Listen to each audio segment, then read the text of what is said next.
Bonjour l'équipe et bienvenue sur cette nouvelle vidéo où l'on va débriefer des deuxièmes tests de Sepang. Oui, aujourd'hui c'était le deuxième jour des tests à Sepang et il s'en passe des choses sur ces tests. Malheureusement, on va commencer directement par le vif du sujet. Comme vous l'avez lu dans le titre, Johann Zarco est en difficulté avec la nouvelle Honda. Alors il a déclaré clairement que la moto pour lui semble compétitive. Il peut très bien se fier au team usine Honda pour Joan Mir et Luca Marini qui sont en très grande forme avec la nouvelle moto. La nouvelle machine marche du tonnerre. Mais malheureusement, Johann Zarco n'a toujours pas trouvé ses sensations sur la moto et il ne sait pas pour quelle raison. Il sait que c'est déjà mieux que l'année passée, malgré qu'on sait bien qu'en fin d'année, il a fait une saison, si je vais dire catastrophique. Il chutait énormément. Il avait du mal à rester sur la machine, il avait du mal à faire de très bons résultats. Il est toujours en quête actuellement des sensations sur la Honda. Il ne peut pas être aussi positif que Luca Marini ou que Joan Mir. Donc à voir, hein. Moi personnellement j'apprécie très bien ce pilote, j'espère qu'il va pouvoir trouver son problème. Il est en train de bosser vraiment dessus, mais malheureusement contrairement aux autres pilotes, lui n'a eu qu'une seule moto à l'essai, il n'a pas pu avoir une deuxième machine. Donc pour le plus important pour lui c'est qu'il n'a pas chuté, comme il dit dans ses interviews. Maintenant on va parler d'un deuxième sujet. On va rester chez Honda, mais on va donc parler de ce deuxième sujet sur Honda, le team usine qui a encore fait des résultats exceptionnels. Franchement, je pense qu'on va avoir des grandes surprises en 2026 dans cette saison avec Honda. Est-ce qu'elles pourront lutter pour des podiums régulièrement? Peut-être éventuellement pour des futures victoires? Dites-moi en commentaire ce que vous en pensez d'Honda, mais je suis vraiment très satisfait de ce qui se passe actuellement pour eux. Deuxième sujet, Yamaha n'a pas participé aux tests. Enfin, ils n'ont pas participé. Si, ils étaient là, mais ils n'ont pas fait les tests aujourd'hui. Pourquoi? Parce qu'il semblerait qu'il y ait déjà un problème sur le nouveau V4 de Yamaha. Apparemment, il y a des suspicions, peut-être encore déjà un souci mécanique, mais ce serait surtout l'électronique de la machine qui poserait problème. Bon, moi je ne comprends pas pourquoi ils n'ont pas du tout couru. C'est que la moto a vraiment un sérieux problème. Peut-être qu'elle n'avance pas du tout, ou que voilà, parce qu'ils ont quand même roulé hier. Donc en parlant d'hier, Quartararo avait chuté. Ils ont confirmé que la panne électronique sur la moto n'a strictement rien à voir avec la chute de Fabio. Donc c'est déjà un point positif, mais ils sont en train de travailler sur le sujet.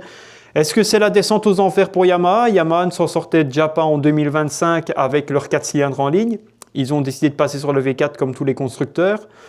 Maintenant, est-ce que c'est le bon choix ou alors est-ce qu'on va devoir attendre peut-être 2027 avec le nouveau règlement pour que Yamaha travaille encore sur une nouvelle machine et que comme tous les constructeurs vont partir entre guillemets de zéro, est-ce que ça va faire quelque chose de bien ou pas? Franchement, je m'inquiète un petit peu pour Yamaha. Je ne sais pas si vous c'est le cas, mais je commence vraiment même à plus que m'inquiéter parce qu'on attendait tous le V4 avec un truc de dingue qui va arriver, que tout le monde allait les éteindre, que voilà, que même ça allait faire des résultats énormes. Mais là, ou alors peut-être qu'ils masquent le jeu. Je pense pas, parce que vous savez très bien, il y a des stratégies et ils pourraient très bien faire semblant de ne pas rouler vite. Ils pourraient faire très bien semblant de plein de choses. En tout cas, je ne sais pas. Pour rester sur Yamaha, on va parler de Toprak. Toprak qui, lui, il est dernier, il est dans les derniers. Il sait bien qu'il a plus de 3 secondes sur le meilleur temps d'aujourd'hui. Il ne se soucie pas. Lui, pour l'instant, il se préoccupe vraiment de s'habituer avec la moto, d'essayer de prendre des sensations différentes du World Superbike. Il expliquait dans ses interviews que en fait, le grip des pneus est totalement différent que sur le World Superbike. Lui, il avait tendance à avoir un pilotage agressif, chose ici qu'il ne peut pas avoir, a-t-il déclaré. J'espère qu'il y aura un bon temps d'adaptation pour Toprak.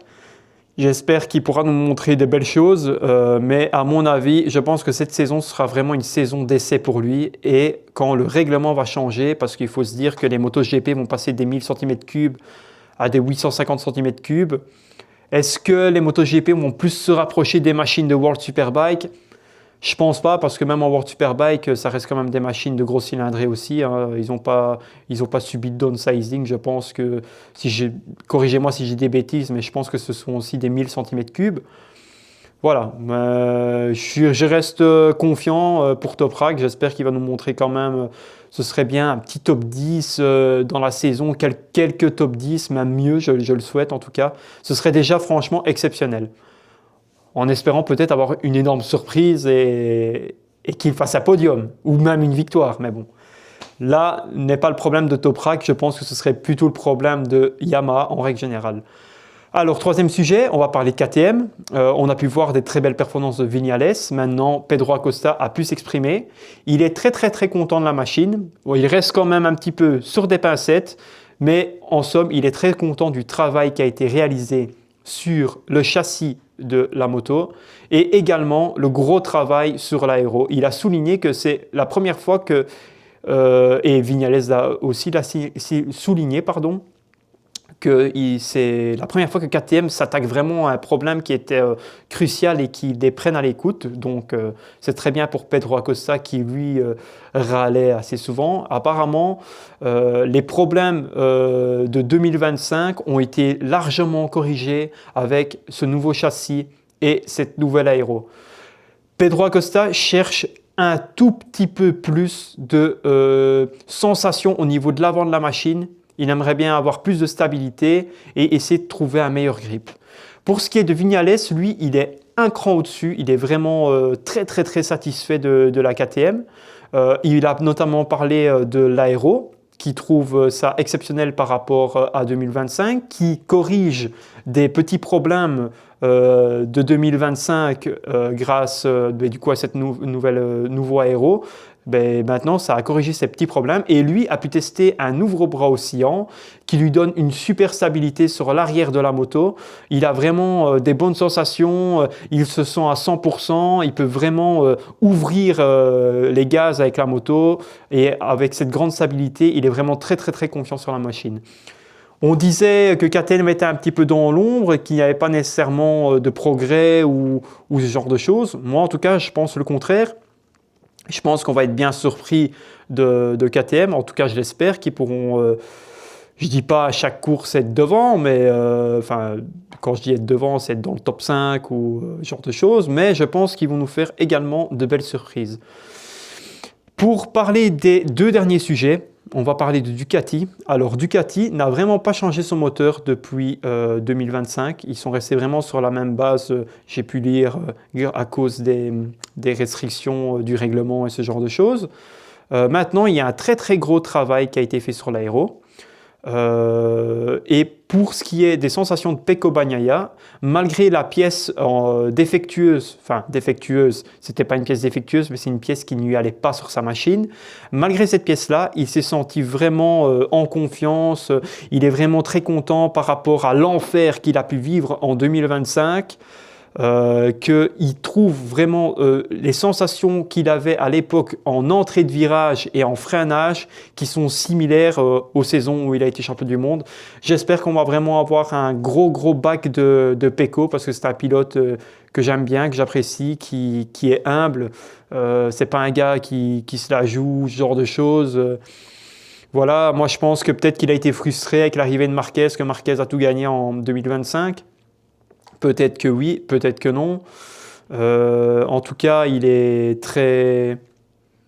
confiant et ça, c'est bien. C'est très bien. Je suis vraiment content que le gars soit confiant et qu'il va peut-être, en tout cas, j'espère, venir régulièrement dans le top 3 durant la saison 2026. Pour parler du grand champion de 2025, Marc Marquez, alors il est en dilemme parce que actuellement, il doit essayer 4 kits aéros différents sur la Ducati. Il ne sait pas lequel il va choisir parce que ce kit, une fois qu'il l'aura choisi, il sera homologué à la première course de Buriram, si je ne dis pas de bêtises, en Thaïlande. Il est un peu en difficulté sur le choix de l'aéro, mais dans l'ensemble, pour lui, la machine lui convient bien. Le plus important surtout, c'est qu'il est revenu de sa blessure, il est à 100%, mais il a déclaré qu'il n'a pas piloté à 100%. Pourquoi? Parce que bon, il n'aimerait pas avoir surtout une chute ou ce genre de choses qui pourraient le blesser et ruiner son début de saison 2026. Donc Marc Marquez est confiant. C'est le point principal, c'est que malgré sa blessure, il est là, il est de retour, c'est le comeback encore une fois. Parce que ça faisait un petit moment qu'on ne l'avait pas vu, hein, Marc Marquez. Hein. N'oubliez pas qu'en fin de saison, comme il était blessé, ça faisait un petit moment avec sa chute avec Bezzecchi, si je dis pas de bêtises. Donc voilà. Et pour terminer, nous allons encore parler de Marc Marquez. Il est à 2 doigts d'officialiser son prolongement avec Ducati. Donc son prolongement avec Ducati, ça veut dire quoi? Ça veut dire que Marquez va signer encore 2 ans sûrement chez Ducati. Est-ce que Bagnaia va rester chez Ducati? Parce que Davide Tardozzi a déclaré que tant que Marquez n'est pas signé, il n'y a pas de discussion avec d'autres pilotes, sûrement par rapport à Pecco. Il n'y aura pas d'autres transferts. On parlait de Pedro Acosta, Fermin Aldeguer, mais tant qu'il n'y a pas d'officialisation avec Marc Marquez, il n'y aura pas encore de discussion pour le second pilote. Et quand on parle à Tardozzi de Pecco Bagnaia, il dit tout simplement « Oui, Pecco est dans notre cœur ». Mais qu'est-ce que ça veut dire? Est-ce que ça veut dire que bah, même s'il part, Pecco est dans notre cœur, voilà? Je ne sais pas. Ou alors, ils ne veulent pas le lâcher parce que n'oublions pas que c'est quand même un gars qui est 2 fois champion du monde de MotoGP. À voir, cette saison 2026 nous réserve pas mal de surprises. Franchement, si Pecco remonte bien dans le classement, est-ce qu'il va rester chez Ducati? Comment va se passer la saison de Marquez? Bon, je ne pense pas qu'il va y avoir un couac, mais si Marquez floppe un petit peu, est-ce qu'il ne resterait pas chez Ducati? Je ne sais pas. Mais je ne pense pas que Ducati attendrait vraiment le début de saison, les premières courses pour re-signer Marc Marquez. Ils vont le faire directement. J'espère qu'il va cartonner encore cette saison. Maintenant, si Marquez se plante, ce sera Ducati qui se sera planté. Encore une fois, vu la saison de 2025 qu'il a fait, j'en ai aucun doute. Hein. Il sera là, il sera en lutte pour le championnat du monde, c'est sûr. C'est lui le favori, c'est lui le leader. On verra de qui Marc Marquez, Marco Bezzecchi, peut-être Acosta qui va faire si KTM vraiment fait des progrès. Est-ce que Honda va être devant? On laisse 2026 les gars nous en dire plus. En attendant, je vous dis au revoir l'équipe et merci d'avoir suivi cette vidéo. N'hésitez pas à vous abonner, à me faire des commentaires. C'est très compliqué de se lancer sur YouTube, mais donnez-moi la force et donnez-moi le courage. Merci à vous les gars. Ciao, ciao.